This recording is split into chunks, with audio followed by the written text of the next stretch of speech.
문을 엽니다.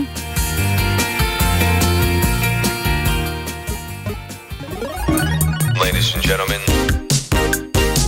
새로운 시각으로 세상을 봅니다. 정용실의 뉴스 브런치 뉴스픽. 네, 뉴스 브런치에서 청취자 여러분들을 위한 책 선물 준비했다는 것 계속 지금 매일 고지해드리고 있습니다. 여성이 가정, 회사, 사회, 국가 모든 곳에서 겪는 차별과 폭력을 인포그래픽으로 분석을 한 조지 시걸의 지금 여성이라는 책입니다. 이 책을 받고 싶으신 분들은 간단한 사연과 함께 샵 9730으로 문자를 보내주시면 되는데요. 짧은 문자는 저희 50원, 긴 문자는 100원의 정보 이용료가 부과되고 있습니다. 자, 오늘이 벌써 신청 마지막 날이군요. 오늘 방송 끝나고 프로그램 게시판에 저희가 당첨자를 발표하도록 하겠습니다. 잊지 마시고 챙겨봐 주시기 바랍니다. 자, 첫 코너 뉴스픽으로 시작을 하죠. 자, 두 분 자리해 주셨어요. 전혜연 우석대 개공 교수님 안녕하세요. 안녕하세요. 전혜연입니다. 네, 조으론 변호사님 안녕하세요. 네, 안녕하세요. 조으론입니다. 자, 이제 첫 번째 뉴스는 이 법무부가 가사소송에서 아동 권리를 강화하는 법 개정안을 지금 입법 예고했다고 하는데 저희가 이제 아동 문제도 저희가 관심 많기 때문에 이 내용을 좀 들여다봤으면 좋겠습니다. 조으론 변호사님께서 좀 정리해 주시죠. 네, 법무부가 3일 가사소송법 전부 개정안을 입법 예고했습니다. 이 가사소송법이라는 것은 이제 네. 가족관계와 관련된 소송을 어떻게 해야 하는 건지 절차에 대해서 규정을 하고 있는 법인데요. 네. 이게 1991년에 제정이 되었습니다. 예. 그러니까 지금으로부터 한 30년 전. 좀 오래되긴 했네요. 네, 이제 예. 제정이 된 건데 예. 그동안에 대부분의 내용이 개정이 되지 않고 있었습니다. 그러다 보니까 30년 전에 만들어진 법이 당연히 이제 지금도 물론 그렇지만 부모 중심으로 좀 설계가 그렇죠. 되어 있었습니다. 이것을 이제 자녀 중심으로 바꾸자 하는 노력에서 이번에 가사소송법 전부 개정안이 나온 건데요. 네. 이제 법무부가 다음 달 13일까지 국민 의견 수렴을 거쳐서 최종 개정안을 마련해서 이제 국회에 제출을 하면 국회에서 논의를 하고 의결을 해서 이제 공포가 된 다음에 시행이 되는 겁니다. 네. 이 개정안 관련 내용을 조금 설명을 드릴 텐데요. 지금 일단 자녀와 관련해서 주요하게 변경되는 것이 한 3가지 정도가 있습니다. 첫 번째 같은 경우에는 이제 우리가 부모가 자녀에 대해서 학대를 하는 경우에 친권 상실 청구를 할 수가 있는데요.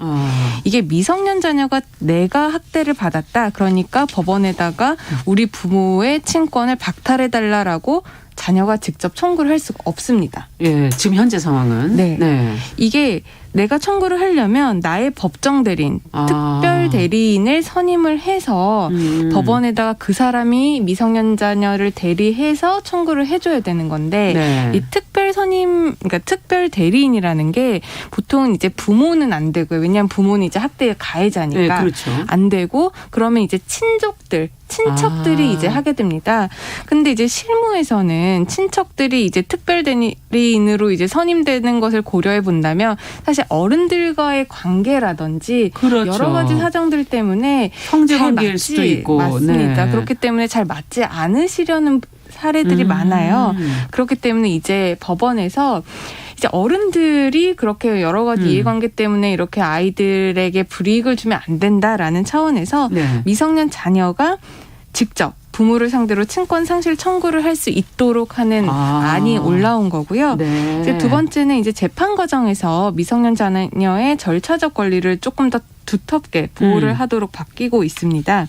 절차적 권리를. 네, 보통 이제 우리 법원이 이제 이혼을 하면 이제 친권자나 양육자를 정하잖아요. 그렇죠. 이럴 때 그 미성년자의 나이가 13세가 넘으면은 그 아이를 불러다가 의견을 청취해서 이제 쉽게 말씀을 드리면 부모님이 이혼을 하시는데 어느 쪽으로 아빠랑 사는 게 더 좋은지 예. 엄마가 더 사는 게 좋은지 이런 것들을 아이의 의견을 듣고 법원에서 최종적으로 판단을 하게 되는데 그때 아이의 의견을 물을 수 있는 나이가 13세 이상이었어요. 그렇군요. 그런데 이번에 개정안에서 나오는 거는 이제 그런 연령과 상관없이 아이의 진술을 의무적으로 듣고 이제 최종적으로는 이제 법원이 판단하겠지만 나이에 상관없이 아이의 의견을 들어서 아이의 의견이 정확하게 반영이 될 수 있도록 한 것이고요. 이것도 중요하네요. 네, 그리고 또 하나가 이제 아이의 경우에 이렇게 소송을 진행하는 과정에서 부모와 어떻게 대치되는 상황이라든지 아니면 부모의 쌍방에 있어서 아이가 혼란스러워하는 그렇죠. 경우들이 있는데 네.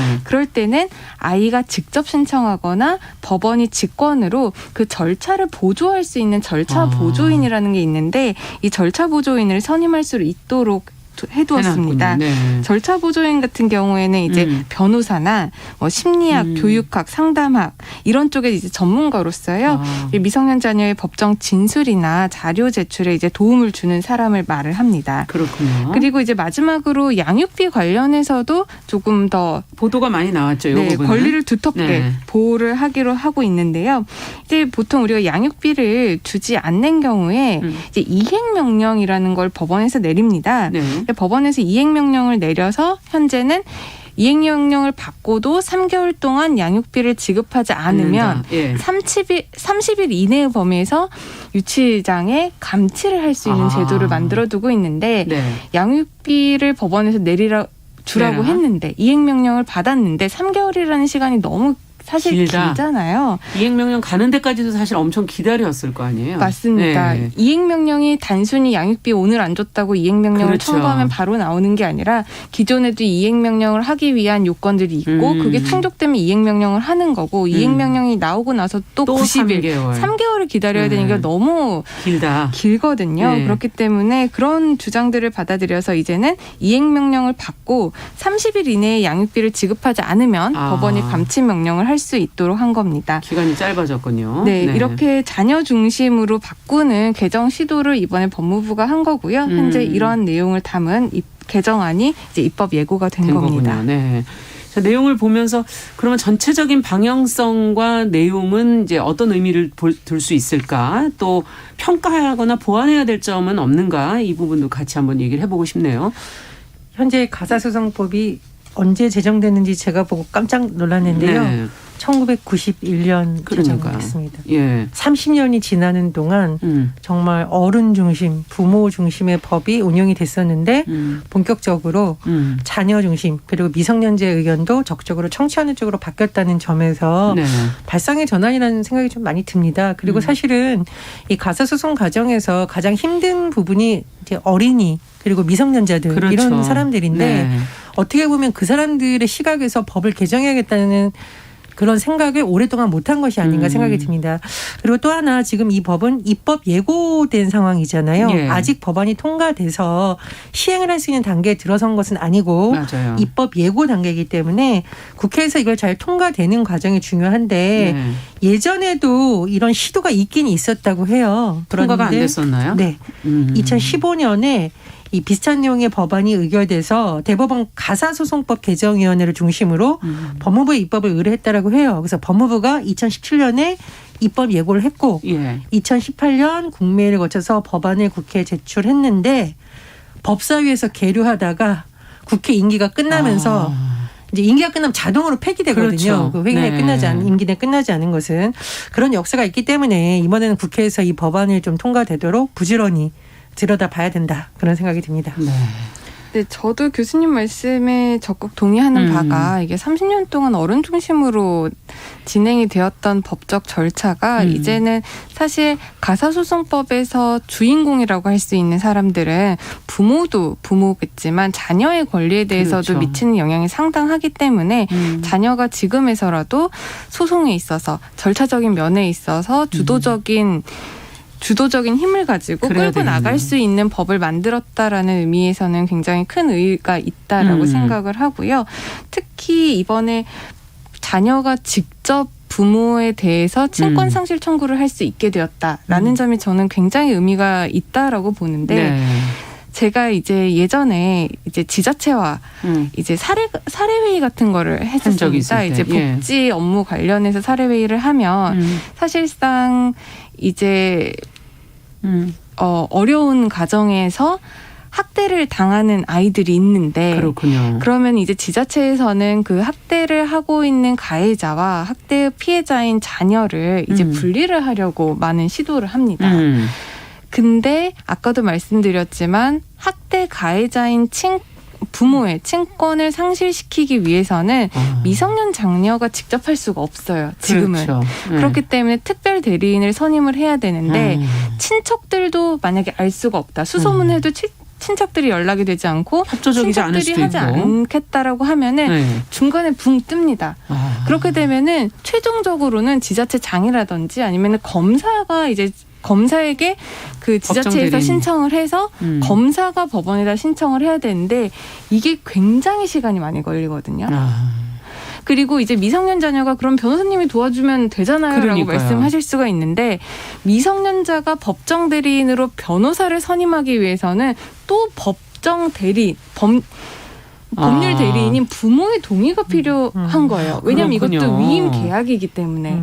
그렇기 때문에 여기에서부터 막히는 그 절차를 지금 이 개정안이 해결을 해주고 그러네요. 있는 겁니다. 그렇기 때문에 아이들의 인권에 정말 바람직한 방향으로 흘러가는 개정안이다라고 생각을 해서 걸림돌을 제거해 주는 거군요. 네, 매우 반가운 법률이고요. 근데 제가 하나가 문제가 되는 거는 이제 아까도 교수님께서 말씀을 하셨지만 이게 2015년에도 한번 나왔었는데 네. 국회에서 별 논의가 되지 못하고 자동 폐기가 되었던 법안이거든요. 그때 법안이랑 지금의 내용이 막 크게 다르지는 않습니다. 그렇기 때문에 사실상 이런 좋은 법이 국회에서 많이 논의가 되어지고 국민들의 공감대와 지지를 받고 예. 빨리 통과가 돼서 이제 시행이 되면 굉장히 좋은데 사실상 이게 아이들의 권리에 대한 그러니까요. 법률이잖아요. 예. 그렇기 때문에 정치권에서 이것을 심도 있게 다루지를 않는 것 같아요. 네. 사실상 이제 뭐 지방선거도 앞두고 있지만 미성년자 아이들에게는 선거권이 없잖아요. 그렇기 때문에 아니 그 미성년자 선거권이 있게 되는 거 아닙니까? 그래도 이제 실질적으로 이제 가시적인 그렇죠. 뭔가가 없기 때문에 이 부분에 대해서 조금 차일피일 논의를 좀 미루고 있는 것 같은데 예. 이번에 입법 예고를 한 만큼 국회에서도 좀 이 부분에 대해서 적극적으로 논의를 해서 아이들의 권리 보호에 앞장서 주셨으면 국민들이 합니다. 사실 아셔야 될 게 이런 입법 예고되는 것 중에 정말 국민의 권리와 관련된 것들이 있는지를 잘 챙겨보시고 그걸 정말 국회의원들이 하시는지 안 하시는지를 지켜봐야 되는 거 아닌가 이런 생각도 드네요. 예, 지금 정말 말씀 듣다 정은아 보니까. 의원님 말씀에 적극 공감을 하고요. 제가 이제 언론에 보도된 사례를 봤는데 예. 이 여고생이에요. 근데 청와대 국민청원까지 올린 사연을 보면 중학생 때 외할아버지에게 성폭행을 당했다고 합니다. 그래서 부모의 학대도 있고 해서 그거를 신고를 했어요. 교사가 이걸 알아채고 경찰에 신고했는데 부모가 할아버지 너 왜 신고했어? 따지고 그리고 부모한테도 또 폭행을 당한 겁니다. 그럼 이제 더 이상 사실 부모와 할아버지는 같이 살면 안 되고 그렇죠. 분리되어야 되죠. 그렇죠. 우리가 가족이라는 이유로 묶여 있으면 안 됩니다. 그런데도 친권 포기를 부모가 안 해주다 보니 이 피해자가 쉼터에서 지내면서 제발 이제 친권을 좀 어떻게 포기해달라. 해달라는 호소를 올리게 됐다라고 합니다. 근데 말씀해 주셨듯이 각종 법률적 장치가 과연 피해자가 접근하기 쉽고 이용할 수 있는 장치였느냐 그건 아니었다라는 거죠. 그래서 사실은 우리가 우리 눈에 보이지 않는다고 아동학대가 안 일어나는 것이 아니듯이 미성년자들이 제도를 잘 몰라서 이용 못할 수도 예, 있고요. 국회를 두드리지 예. 않는다고 해서 국회의원들이 그 의무를 방치해서는 안 된다는 생각이 계속 정말 듭니다. 그래서 이번 국회에서 너무 정쟁적 이제 법안에 매몰되지 말고 이제 또 그만하시고. 예, 지방선거용 이제 좀 그만하고 예. 약자들의 목소리를 좀 귀를 기울였으면 하는 바람입니다. 네, 그리고 또 하나 되게 의미 있게 보는 것이 이제 양육비 관련해서 아까도 말씀드렸는데 지금 이행명령 받고 3개월이지만 네. 이거를 이제 30일로 단축한다라는 내용이잖아요. 네. 이제 서울가정법원에서 나온 통계에 따르면요. 네. 이제 2015년부터 2016년 그 1년 사이에 양육비 지급 명령을 법원이 내리고 나서 감치 결정이 나오기까지 걸린 기간이 평균 7개월입니다. 아니 왜 그 지금 나와 있는 것보다도 법에 써 있는 것보다도 왜 더 긴가요? 지금은 3개월이 지나면 감치를 할 수 있다고 하는데 할 이제 수 있다는 거군요. 실무에서는 또 감치까지 가는 길이 그만큼 험난하다는 겁니다. 평균이 7개월이에요. 그러면은 정말 막말로 극단적으로 말씀을 드리면 7개월 동안 이 아이는 아무것도 먹을 수 없고 아무것도 할 수 없고 비용이 아무것도 지원이 없이. 안 되는 네. 그런 상황에 놓이게 되는 거예요.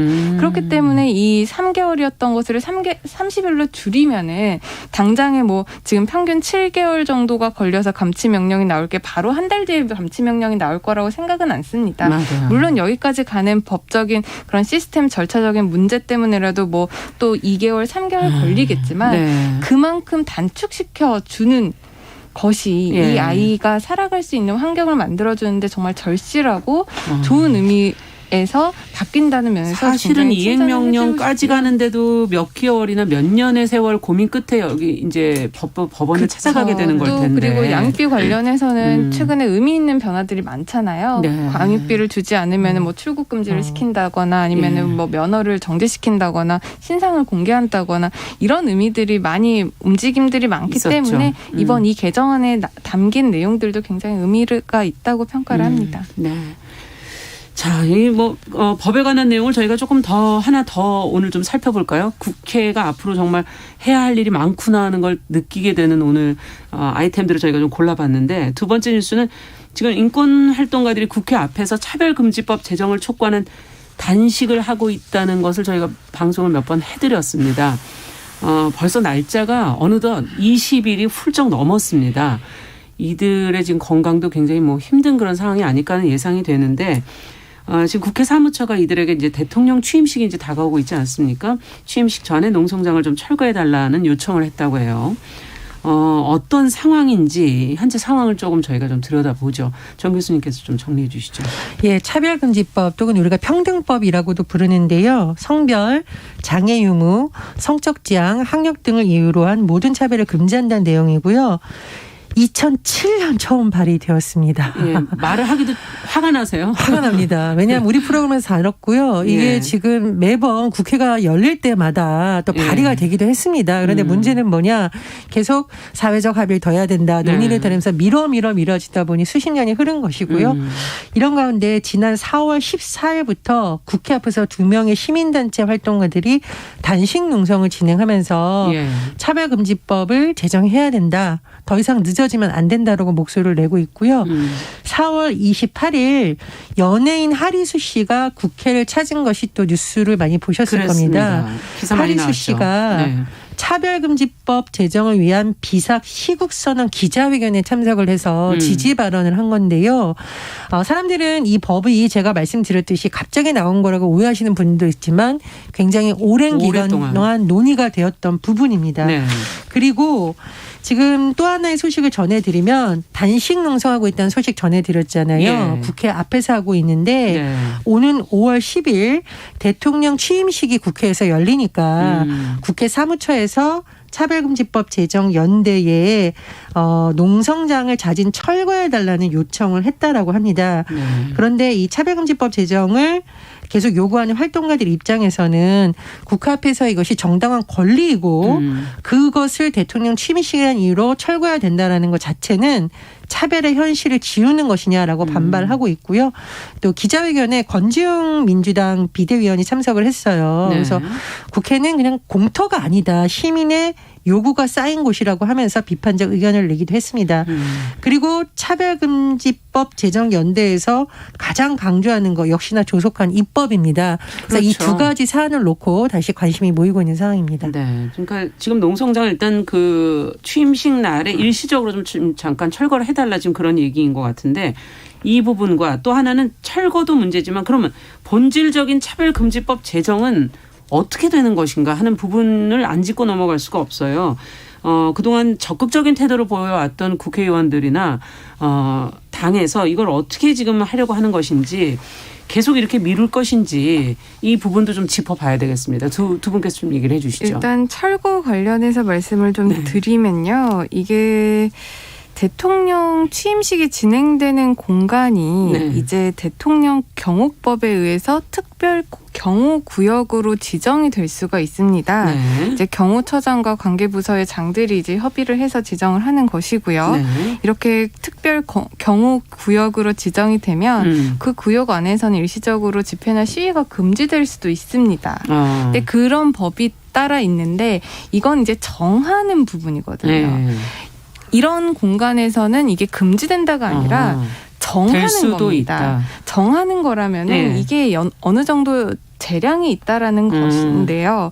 사실 제가 생각했을 때는 이제 집회나 시위가 이제 폭력적이지 않다면 정말 국민의 표현의 자유 측면에서는 저는 최대한으로 보장이 되어야 된다라고 생각을 합니다.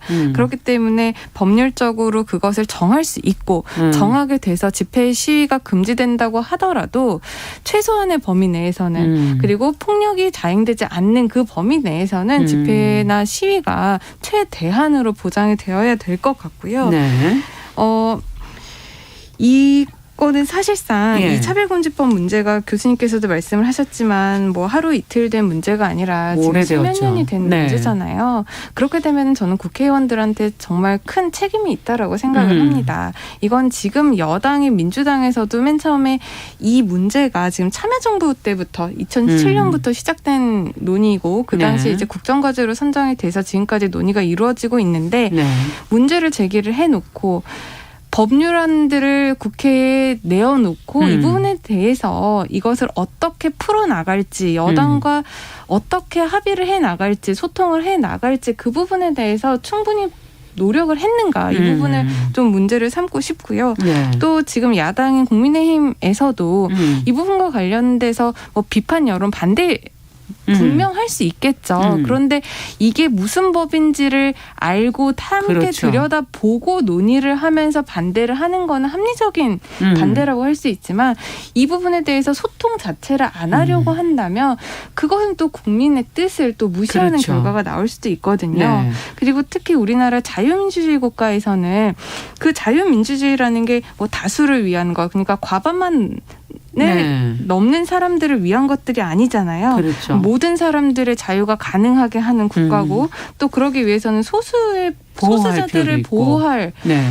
그런 나라가 자유민주주의 국가이기 때문에 이 법이 지금 거의 20년간 국회에 이렇게 머물고 시민단체들만 소리를 내서 다투고 목소리를 내는 것이 아니라 이제는 국회에서도 더 이상 이것을 피하지 말고 좀 논의를 충분히 했으면 좋겠고요. 예. 저는 또 하나 정말 아쉬운 게 차별금지법에 대해서 찬성하는 단체, 네. 뭐 비판하는 단체 있을 수 있다라고 생각을 합니다. 예. 근데 과연 국민들이 이 차별금지법에 대해서 얼마나 알고 있는지 공부도 좀 제대로 그 해야 된다. 내용에 대해서 네. 얼마나 알고 있는지는 저는 잘 모르고 있을 수 있다라고 생각을 해요. 오해가 있을 단순히 수 그 있고. 차별금지법이라는 이름만 가지고 국민들이 이걸 찬성한다, 비판한다 그게 아니라 지금 논의가 되어야 할 법 내용을 국회에서 그리고 언론에서 좀 그렇죠. 정확하고 구체적으로 알려줘서 국민들의 합의를 좀 이끌어냈으면 좋겠다는 맞습니다. 그 부분에서 생각입니다. 언론의 역할이 사실 중요한 부분이죠. 네. 어떻게 제정되려면 어떤 결단이 필요할까요? 시기적으로는 어떻게 보십니까? 일단 국회 법사위에서 공청회를 열겠다라는 안을 4월 26일 날 의결했습니다. 변호사님 말씀대로 공청회라도 열어서 천만의 합리적인 의견을 수용하는 것부터 빨리 시작을 하면 되는데 네. 이것도 지금 안 되고 있고 무제한 미뤄지는 것이 아니냐는 우려가 제기되고 있거든요. 말씀드렸듯이 반대하는 의원이 있을 수 있습니다. 그러나 그렇죠. 공청회라도 열어야 네. 찬반이 도대체 왜 나오는지를 국민들이 더 널리 알게 되는 것이고요. 또 하나는 박지원 공동 비대위원장도 지금 민주당이 이걸 빨리 해야 된다고 주장을 하고 있는데 그동안 사실 검찰 수사권 기소권 분리 법안 통과를 하느라고 민주당이 그쪽으로 많이 중심이 돼 있었죠. 그런데 사실 어제로서 한번 그것이 마무리가 된 거거든요. 네. 검찰청법 개정안, 형사소송법 개정안이 국회의 의결까지 됐습니다. 그렇다면 지금 어떤 것을 당론으로 그렇죠. 채택을 해서 해야 될지에 대한 논의가 돼야 되는데 알겠습니다. 계속 늘어지는 것이 아닌가 좀 우려가 됩니다. 네. 조으론 변호사, 전혜연 우석대 개공교수 두 분과 말씀 나눴습니다. 감사합니다. 감사합니다. 감사합니다. 저는 잠시 후에 돌아오겠습니다. 지금 시각은 11시 30분입니다. KBS